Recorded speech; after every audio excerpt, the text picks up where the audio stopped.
Ton mari est vivant. Un pauvre garçon murmura ces mots à un millionnaire en pleurs, juste après l'enterrement. Il n'aurait pas dû être là. Pieds nus, boueux, silencieux. Il s'était faufilé par la porte du cimetière avant que quiconque ne le remarque. Il n'appartenait pas à ce monde de chaussures cirées et de manteaux noirs. Mais il était là. Pas plus de 7 ans, debout au bord de la foule, les yeux rivés sur la femme qui se tenait seule devant la tombe. Elle était grande, élégante, vêtue de noir. Sa main gantée reposait sur la pierre de marbre lisse, là où un portrait encadré de son défunt mari, Richard Alberg, semblait observer le monde d'un sourire figé. Richard. L'homme que tous disaient mort dans un accident d'avion. Mais le garçon savait autre chose. Il savait que l'homme sur la photo n'était pas mort. Parce qu'il l'avait vu saigner. Effrayé. Forcé de monter dans une voiture noire à quelques pas du tarmac. Et personne n'avait levé le petit doigt. Pas même le garde en uniforme qui se tenait tout près, et qui avait délibérément détourné le regard, comme on le lui avait ordonné. Le garçon avait tout vu.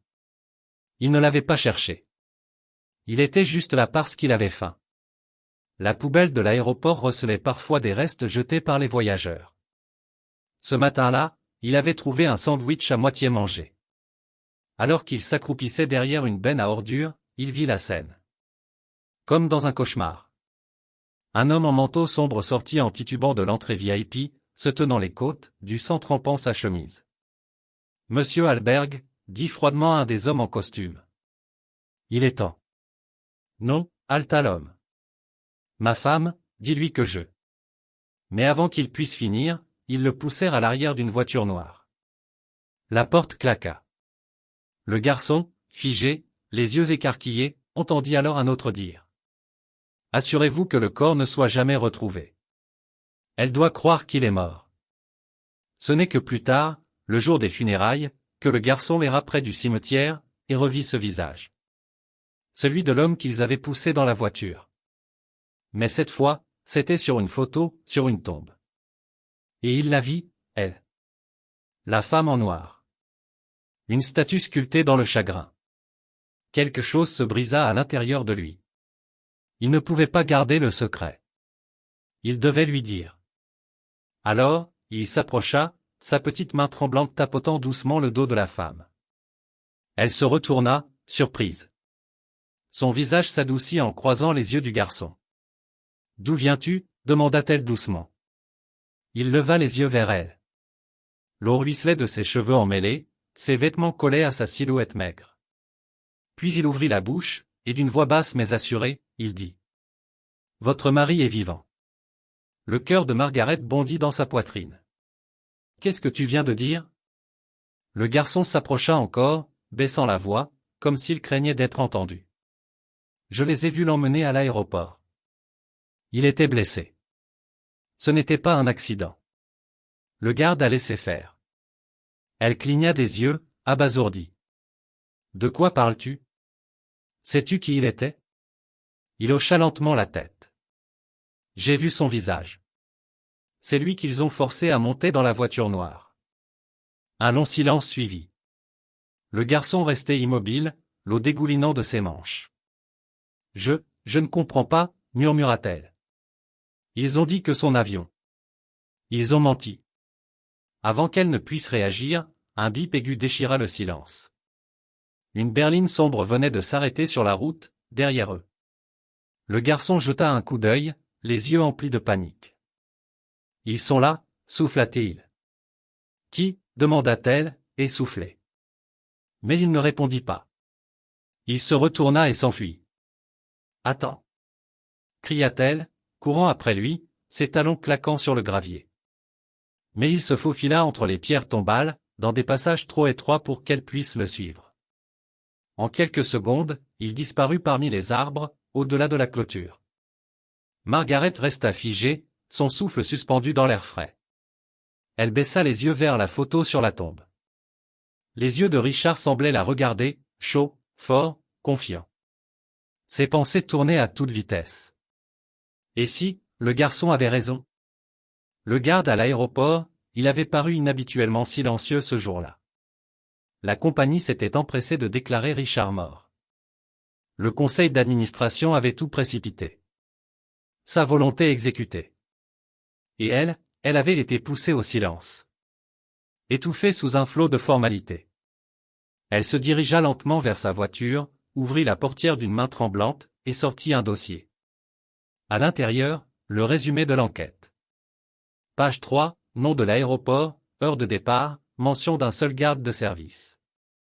Image de sécurité non disponible. Aucun témoin connu. Cette phrase la heurta comme un éclair. Aucun témoin connu, sauf un enfant sans chaussures, sans nom, sans rien à perdre. Mais qui avait vu la seule chose que personne d'autre n'a vue? Margaret fixait le trottoir mouillé, son cœur battant plus fort qu'il ne l'avait fait depuis des semaines. Elle ne croyait pas aux fantômes. Mais à cet instant, elle n'était plus sûre que son mari en était un. Et s'il n'était pas mort, alors quelqu'un avait fait d'énormes efforts pour lui faire croire le contraire. Margaret Alberg était assise seule dans le bureau de son défunt mari. Derrière elle, la cheminée crépitait faiblement.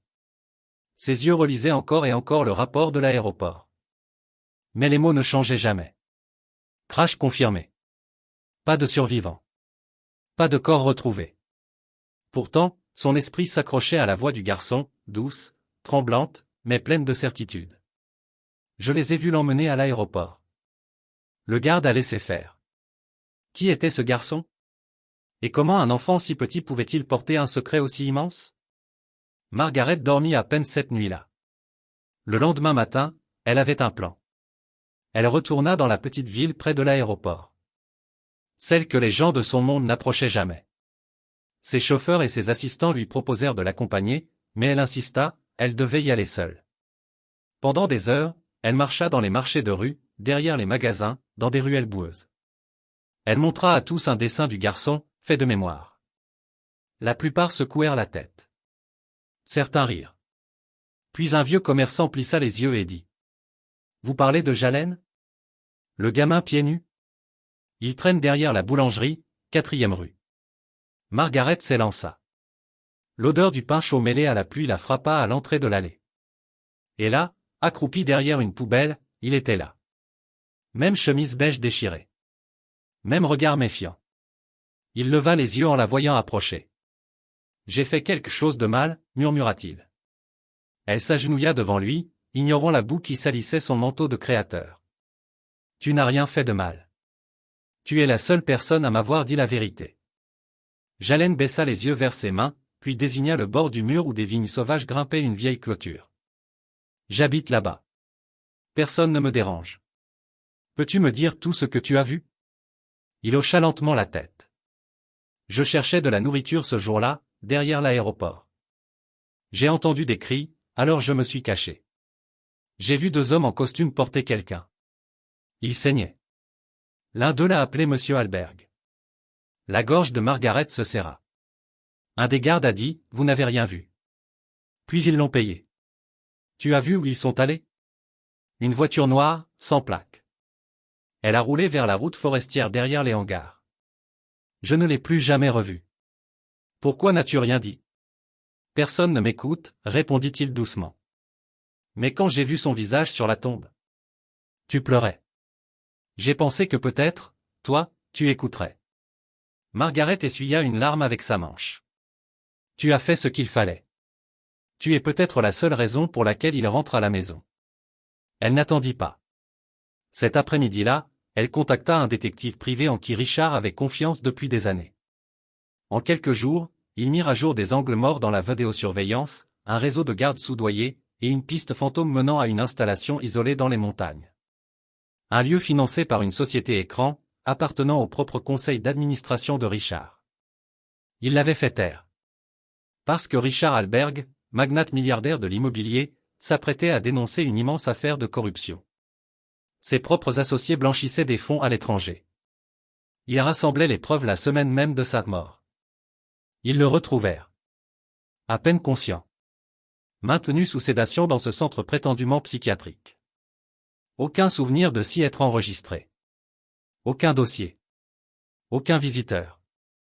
Quand Margaret entra dans la chambre froide et blanche et murmura. « Richard, c'est moi. » Ses yeux s'ouvrirent pour la première fois depuis des semaines. Il murmura son nom. Des larmes coulèrent sur ses joues. Je pensais que tu m'avais enterré. Tu l'as presque fait, croassa-t-il. Ils m'ont dit que je ne te reverrais plus jamais. Mais ils l'avaient revu. Et le monde allait l'apprendre. La vérité éclata. Des arrestations furent faites. Des dirigeants démissionnèrent. L'histoire de Richard fit la une des journaux du monde entier. Mais lors de la conférence de presse, 2 semaines plus tard, ce ne fut ni le scandale ni l'empire déchu qui retinrent l'attention. Ce fut le garçon. Margaret s'avança, tenant la main de Jalen, désormais lavée, vêtue de vêtements propres et chaussée pour la première fois. Elle le guida doucement jusqu'au podium. Les journalistes levèrent leurs caméras, les flashs fusèrent. Elle les regarda tous, et dit. Cet enfant a sauvé la vie de mon mari. Richard, encore pâle mais debout, hocha la tête. Sans lui, je serais toujours enfermé, drogué, oublié. Il a tout risqué pour parler. Il n'a demandé ni argent, ni récompense. Il voulait juste dire la vérité. Jalen baissa les yeux, bouleversée. Margaret posa une main sur son épaule. Il n'a pas de famille. Il n'a pas de foyer. Mais à partir d'aujourd'hui, il a les deux. Le public retint son souffle.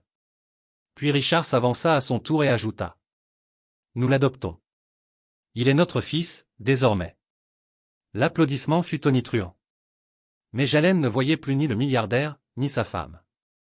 Seulement 2 personnes, qui l'avaient écouté. Et cru. Ce soir-là, dans le jardin de l'immense domaine des Halberg, sous des étoiles que Richard pensait ne jamais revoir, Jalen murmura. Je suis obligé de vous appeler maman et papa? Margaret sourit. Seulement si tu en as envie. Il hésita. Puis souffla. D'accord. Maman. Richard rit doucement, passant un bras autour de lui. Et pour la première fois de sa vie, Jalen ne se sentit plus comme un pauvre garçon derrière une boulangerie. Il se sentit comme le garçon qui avait changé le monde. Index revers pointant vers la droite blanc. Si cette histoire vous a touché, n'oubliez pas de mettre un pouce bleu et de vous abonner pour encore plus d'histoires émouvantes, dramatiques et inattendues. Carte, dites-nous dans les commentaires d'où vous nous regardez dans le monde.